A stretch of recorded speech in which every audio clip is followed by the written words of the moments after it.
നിങ്ങളെ കാണുവാൻ നിങ്ങളോട് നേരിട്ട് സംസാരിക്കുക.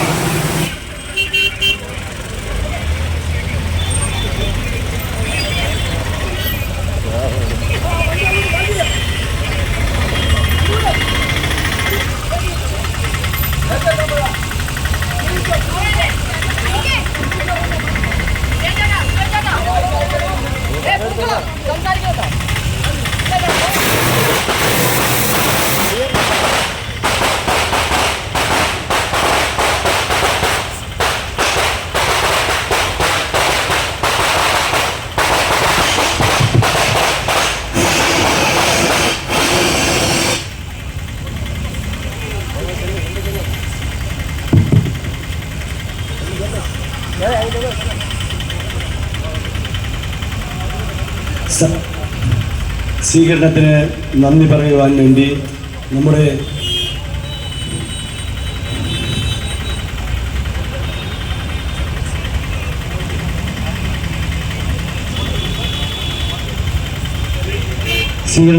പറയാൻ സ്ഥാനാർത്ഥിയെ ക്ഷണിച്ചു. ഈ സ്വീകരണത്തിന് എല്ലാവർക്കും എൻ്റെ ഹൃദയത്തിൽ നിന്ന് നന്ദി. എല്ലാവർക്കും അറിയാം, ഇവിടെ 15 കൊല്ലമായിട്ട് ഞങ്ങൾ 3 തവണ അവസരം കൊടുത്ത ഒരു MP അദ്ദേഹം ഒന്നും ചെയ്തിട്ടില്ല. ഇവിടെ ഒരു കാര്യവും നടക്കുന്നില്ല. അതുകൊണ്ട് ഏപ്രിൽ 26-ന് നമുക്കൊരു മാറ്റം വരുത്തണം. ഏപ്രിൽ 26-ന് നമ്മുടെ തിരുവനന്തപുരത്തിന് മുമ്പോട്ട് കൊണ്ടുപോകാനും ഒരു വികസനം പുരോഗതി പുത്തൻ രാഷ്ട്രീയം കൊണ്ടുവരാൻ നല്ലൊരു അവസരമാണ്.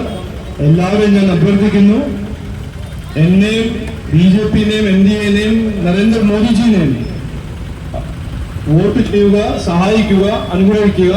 എന്നിട്ട് നമുക്ക് ജൂൺ 4-ാം തീയതി 3-ാം തവണ നരേന്ദ്രമോദിജി പ്രധാനമന്ത്രി ആകുമ്പോൾ നമുക്ക് തിരുവനന്തപുരത്ത് ഒരു പുതിയ വികസനം കൊണ്ടുവരാൻ ഒരു നല്ല അവസരം ഉണ്ടാവും. നമുക്ക് എത്ര പണി ചെയ്യാനുണ്ട്. എല്ലാവർക്കും ഒരിക്കൽ കൂടി നന്ദി, നമസ്കാരം, ജയ് ഹിന്ദ്.